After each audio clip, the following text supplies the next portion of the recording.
Hello નમસ્કાર મિત્રો। અગાઉના વિડીયોની અંદર આપણે જોયું હતું કે એકથી વધારે અસમતાઓ જ્યારે આપેલી હોય તો તેનો ઉકેલ આપણે કઈ રીતે મેળવી શકીએ અને તેને અલગ અલગ રીતે આપણે કઈ રીતે દર્શાવી શકીએ।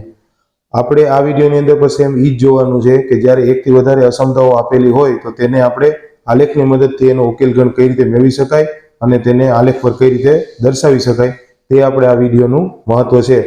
તો તમે જુઓ વિડીયો સ્વાધ્યાય 6.3ના ક્વેશ્ચન નંબર 10, 11 અને 12નું સોલ્યુશન કે જેની અંદર એકથી વધારે અસમતાઓ આપેલી છે અને તે અસમતાઓ આપણે કઈ રીતે સોલ્વ કરી શકીએ, તેને આલેખ ઉપર કઈ રીતે દર્શાવી શકીએ અને તે આલેખને આપણે ઉકેલ ગણમાં કઈ રીતે મેળવી શકીએ તે આપણે આ વિડીયોની મદદથી જોવાનું છે। તો તમે જુઓ વિડીયો સ્વાધ્યાય 6.3ના ક્વેશ્ચન નંબર 10, 11 અને 12નું સોલ્યુશન કે અસમતાઓ આપેલી છે તેને આપણે આલેખ પર કઈ રીતે દર્શાવી શકીએ। તો તમે જુઓ વિડીયો। હેલો નમસ્કાર મિત્રો। આપણે અહીંયા એક્ઝામ્પલ નંબર 10 આપેલું છે કે અસમતા સમિતિનો ઉકેલ પ્રદેશ આલેખ પરથી મેળવો।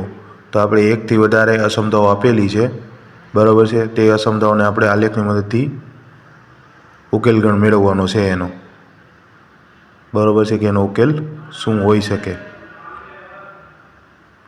તો તમે જુઓ અહીંયા આપણે રેખાઓનો ગ્રાફ છે એ પહેલાં હું તમને દોરી આપીશ અહીંયા અને પછી એને સમજશું કે કઈ રીતે આવે છે, કે એ સમતા જે આલેખ ઉપર આવે છે તે કઈ રીતે એ અસમતાઓ આપણે એને આપી શકાય એ અસમતાઓને।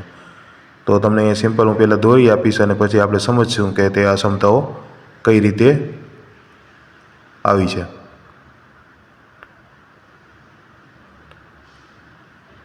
બરાબર છે। તો અહીંયા મેં અસમતાઓ બે દોરી દીધી છે અને નીચેનો જે સેક્શન આપ્યો છે એ સેક્શન આપણે બંને અસમતાઓનો ઉકેલ ગણ માટે પર્યાપ્ત છે। તો અસમતા 1, બરાબર છે, અસમતા 1 શું છે તો કે 3x + 4y = 60, બરાબર છે, એ નીચેનો ભાગ દર્શાવે છે, બરાબર છે, રેખા 1 અસમતા 1। તો 3x + 4y = 60 રેખાની નીચેનો ભાગ દર્શાવે છે। સિમ્પલ તમે જોશો એવી જ રીતે તો અસમતા 2, બરાબર છે, કે રેખા 2 છે તે કયો ભાગ દર્શાવશે? અસમતા 2 રેખા 2 રેખાની નીચેનો ભાગ દર્શાવશે, બરાબર છે। તો બંને ભાગની અંદર જે કોમન હશે, જે બે અસમતાઓનો ઉકેલ ગણ, તે આપણો એ બેયનો અસમતા સમિતિનો ઉકેલ ગણ થશે। તો તમે જોશો અહીંયા મેં સેક્શન કરીને આપ્યો છે જે ભાગ 0 થી 2ની વચ્ચે, બરાબર છે, x > 0 અને y > 0। આ બંને શું થશે?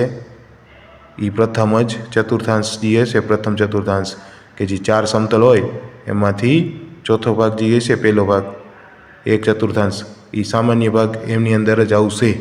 એટલે x > 0 અને y > 0 એ બંને પ્રદેશને દર્શાવવાની કોઈ જરૂર નથી, કેમ કે તે 0 જ થશે, બરાબર છે। તે આપણે આ જે સેક્શનવાળો ભાગ છે તેની અંદર જ આવી જશે।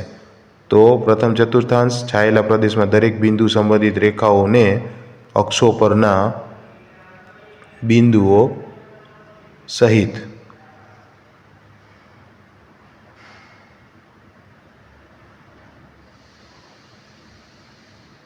બધો પ્રદેશ, બરાબર છે, બિંદુઓ સહિત બધો પ્રદેશ જેટલો સેક્શનવાળો છે એ બધા અસમાનતાઓ જેટલી આપેલી છે તેનો ઉકેલ ગણ અથવા ઉકેલ પ્રદેશ થશે, ઉકેલ રજૂ કરે છે।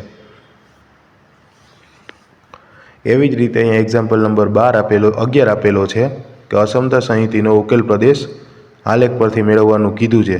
સિમ્પલ આમાં પણ એકથી વધારે અસમતાઓ આપેલી છે અને તેને આલેખની મદદથી જોવાનું છે તેનો સેક્શન કેટલો બને છે અને તેનો તનેતરનો એક ઉકેલ ગણ શું હોઈ શકે તે આપણે અહીંયા સિમ્પલ જોવાનું છે। તો રેખાઓના આલેખ 2x + y = 4, x + y = 3 અને 2x - 3y = 6। આનો ગ્રાફ હું અહીંયા પહેલાં દોરી આપીશ અને પછી તમને સમજાવીશ કે તે ગ્રાફ કઈ રીતે મળે છે અને ઉકેલ ગણ એનો આ 3 અસમતાઓનો શું હોઈ શકે। તો તમે જુઓ અહીંયા મેં બધું દર્શાવી દીધું છે, 3 રેખાઓ લઈ લીધી છે અને તેનો સેક્શન કેટલો બને છે તે આપણે અહીંયા સિમ્પલ લઈ લીધું છે। તો અસમાનતા 1 બરાબર છે। અસમાનતા 1 રેખાની ઉપરનો ભાગ દર્શાવે છે। બરાબર છે। તો રેખા 1 શું છે? 2x + y = 4। આ છે અસમતા 1। એવી જ રીતે અસમાનતા 2 રેખાની નીચેનો ભાગ વિસ્તાર અથવા ભાગ કંઈ પણ કહી શકો દર્શાવે છે।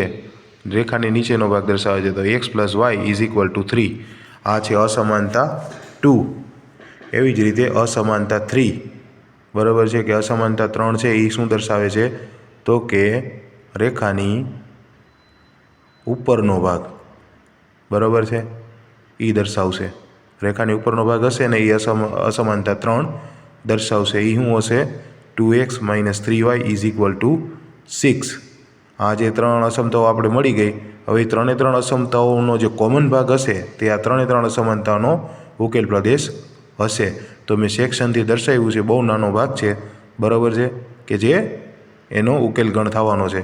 તો રેખીય અસમાનતાઓની આપેલ પ્રણાલી બરાબર છે કે જે આ અસમતાઓ આપેલી છે તેનો ઉકેલ નીચે પ્રમાણે બરાબર છે કે આકૃતિમાં જે આપ્યું છે સેક્શન તે પ્રમાણે સંબંધિત રેખા અથવા રેખાઓ પરના બિંદુઓ સહિત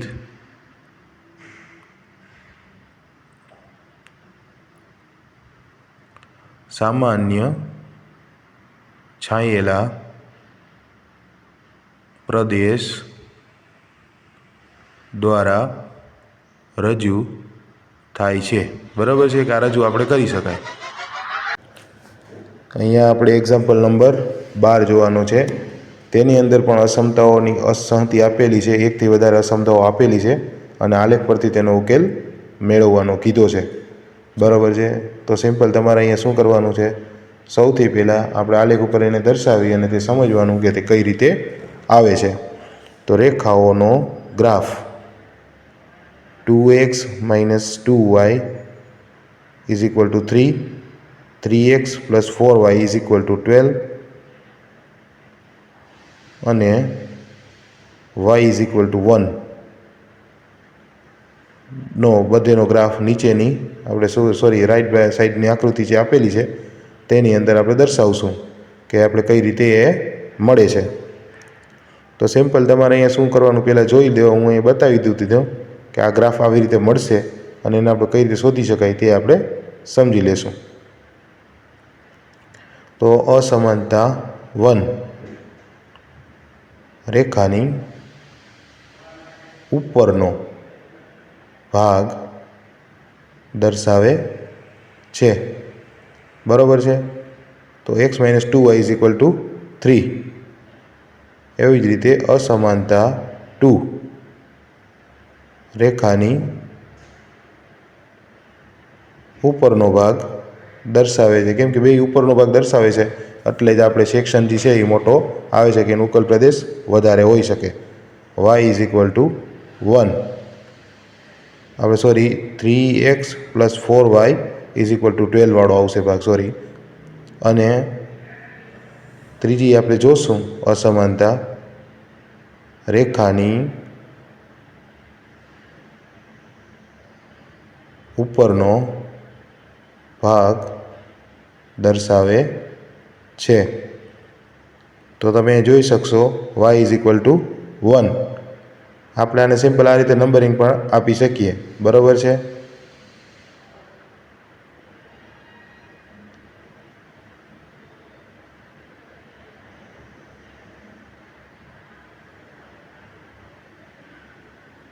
હવે આપણે રેખીય અસમાનતાઓની આપેલ પ્રણાલી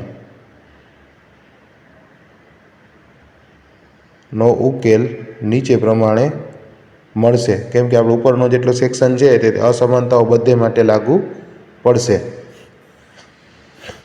તો બિંદુઓ સહિત છાંયેલો મતલબ જેટલો સેક્શનવાળો ભાગ છે તે બધો આપેલી જેટલી અસમતાઓ છે તે બધે જ ઉકેલ પ્રદેશ થશે. બરાબર છે, તો રજૂ થાય છે.